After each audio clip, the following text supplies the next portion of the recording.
نحمده ونصلي ونسلم على رسوله الكريم عليه وعلى آله واصحابه أجمعين. أما بعد فأعوذ بالله من الشيطان الرجيم. بسم الله الرحمن الرحيم. ادع إلى سبيل ربك بالحكمة والموعظة الحسنة وجادلهم بالتي هي أحسن. صدق الله مولانا العظيم. میری تاریخ ولادت ہے 5 جنوری سن 1954. جب سے میں نے ہوش سنبھالا ہے، اللہ کا کرم ہے کہ اس نے میرے دل کے اندر سید عالم صلی اللہ علیہ وسلم کی محبت، جس کا بھی میرے آقا سے نیاز مندی کا تعلق ہو جائے اس کے ساتھ بھی محبت کا جذبہ پیدا اللہ نے فرمایا ہے. اور میں نے دین متین کی خدمت کو اپنا اوڑھنا بچھونا یہ بنا لیا تھا اور بنایا ہوا ہے، اور میں اس پر پروردگار کا جتنا شکر ادا کروں اتنا کم ہے. ناموس رسالت کے لیے سب سے پہلا مناظرہ میں نے 17 سال کی عمر میں کیا تھا. ابھی 17 پورے نہیں ہوئے تھے کہ میں نے اس وقت پہلا مناظرہ کیا تھا. پھر الحمدللہ جہاں بھی مجھے موقع ملا میں نے مخالفین کے گھروں میں جا کر ان کے اجتماعات میں پہنچ کر ان کی مساجد میں جا کر حق اور صداقت کی بات کو بلند کیا ہے. پھر میرے دل میں آیا کہ حکمت عملی کچھ تبدیل کرنی چاہیے. شاید مناظروں کی وجہ سے لوگ ضد میں نہ آ جاتے ہوں، تو ہم نے پیار بھرے انداز میں اپنی دعوت کو پہنچانا شروع کیا.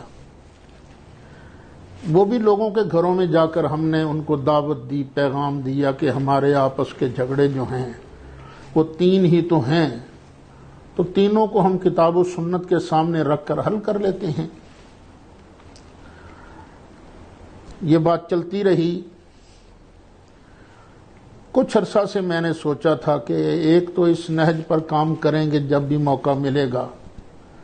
اگرچہ مجھے اس کا رسپانس کوئی اچھا نہیں ملا، جس کا مجھے دکھ ہے، تو ذہن میں یہی تھا کہ اس نہج پر بھی کام کرتے رہیں گے اور ساتھ قرآن مجید فرقان حمید کی خدمت کریں گے، کیونکہ ہماری قوم قصہ، کہانی، شعر و شاعری کی طرف زیادہ مائل ہے.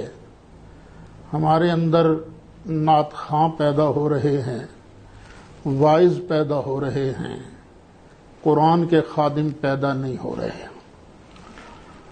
تو گاہے گاہے میں تربیتی کورس بھی کرتا رہا، اور پھر تہیہ یہ کیا کہ میں اب باقی سارے مشاغل چھوڑ دوں گا، میں قرآن مجید کی تفسیر جو ہے وہ بیان کروں گا. تو اللہ کا شکر ہے رات اس کا 24واں سبق تھا. آج یا کل اللہ کی رحمت سے امید ہے اگر کوئی رکاوٹ نہ آ گئی تو پہلا پارہ مکمل ہو جائے گا. اسی اثناء میں ایک طرف سے آواز اٹھی جس میں سیدہ طیبہ طاہرہ فاطمہ زہرا رضی اللہ عنہا و سلام اللہ علیہا آپ کی شان اقدس میں گستاخی کی گئی تھی۔ طبیعت بڑی بے چین ہوئی تو میں نے سوچا باقی ساری خدمتیں ایک طرف ہے، سیدہ کے در کی گدائی اگر نصیب ہو رہی ہے تو یہ گدائی ضرور کرنی چاہیے۔ تو جس صاحب نے یہ الفاظ کہے تھے کہ جب فدق مانگ رہی تھیں سیدہ اس وقت خطا پر تھیں، 2 مرتبہ یہ الفاظ کہے انہوں نے، تو پھر ان کو میں نے دعوت دی، دعوت اصلاح دی۔ ان کی طرف سے اگرچہ سخت جملے بھی بیان ہوئے لیکن پھر بھی میرا یہی ارادہ رہا کہ اللہ کرے وہ حق بات کو قبول کر لے۔ لیکن اب مجھے نظر یہی آ رہا ہے کہ ان کے دل پر شاید مہر لگ چکی ہے۔ ایک غلطی کے بعد، ایک گناہ کے بعد دوسرا گناہ ہو جانا اس بات کی دلیل ہوتی ہے کہ پہلی غلطی معاف نہیں ہوئی۔ تو یہ بندہ جب غلطی پر غلطی کرتا چلا جاتا ہے تو لگتا ہے یہ اللہ کی توفیق سے بندہ محروم ہو چکا ہے۔ تو یہ موصوف بہت حد تک یہ اللہ کی توفیق سے محروم ہو چکے ہیں۔ میں تو اب بھی دعا گو ہوں کہ اللہ کرے 2 لفظ ہی تو کہنے ہیں نا، آپ کہہ دیں کہ یہ جو لفظ ہیں میں نے کہے تھے کہ جب مانگ رہی تھیں تو خطا پر تھیں، یہ میری خطا تھی، اللہ تعالیٰ مجھے معاف کر دے، میں توبہ کرتا ہوں۔ بات تو اتنی ہے۔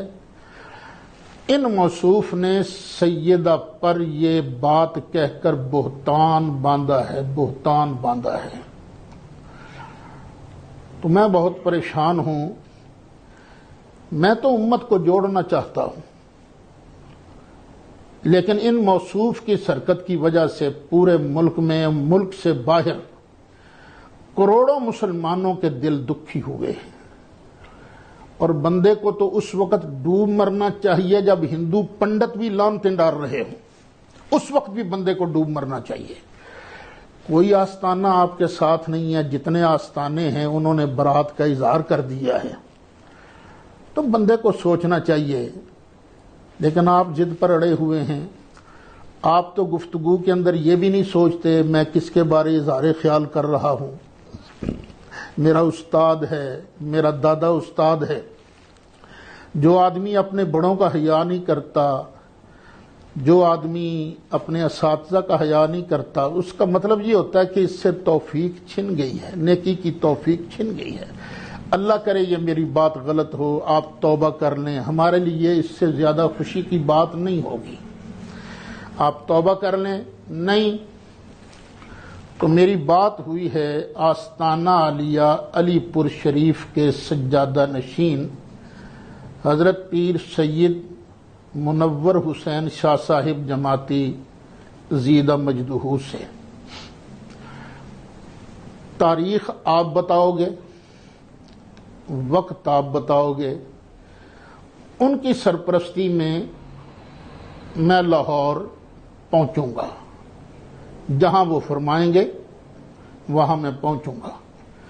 اور مجھے وہ فرما رہے تھے کہ اسد صاحب آپ اکیلے نہیں ہیں، پاکستان کے جتنے آستانے ہیں، وہ نام بھی لے رہے تھے، وہ سارے آپ کے ساتھ کھڑے ہیں، سارے آپ کے ساتھ کھڑے ہیں۔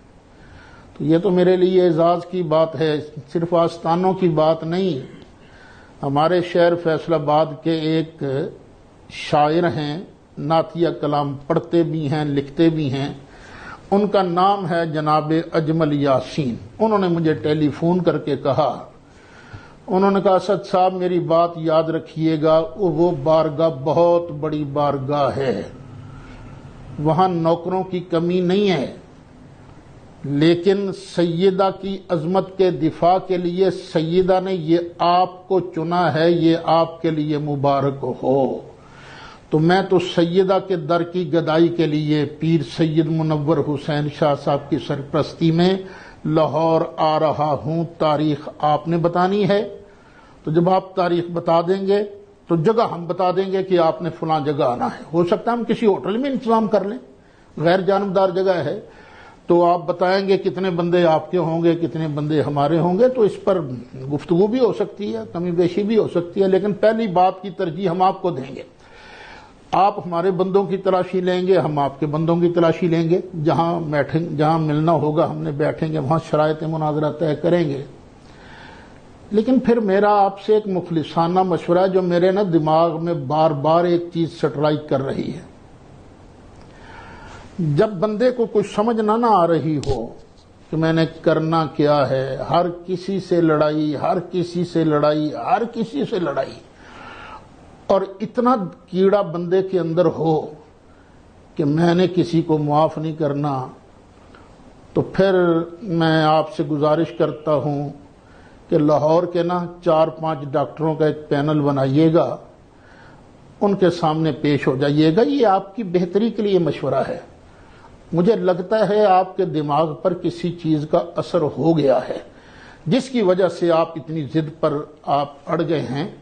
تو پھر میں آپ سے گزارش کرتا ہوں کہ آپ تاریخ بتا دیجئے، وقت بتا دیجئے، جگہ ہم بتا دیں گے۔ میں چاہتا ہوں یہ کٹی کٹا نکل جائے۔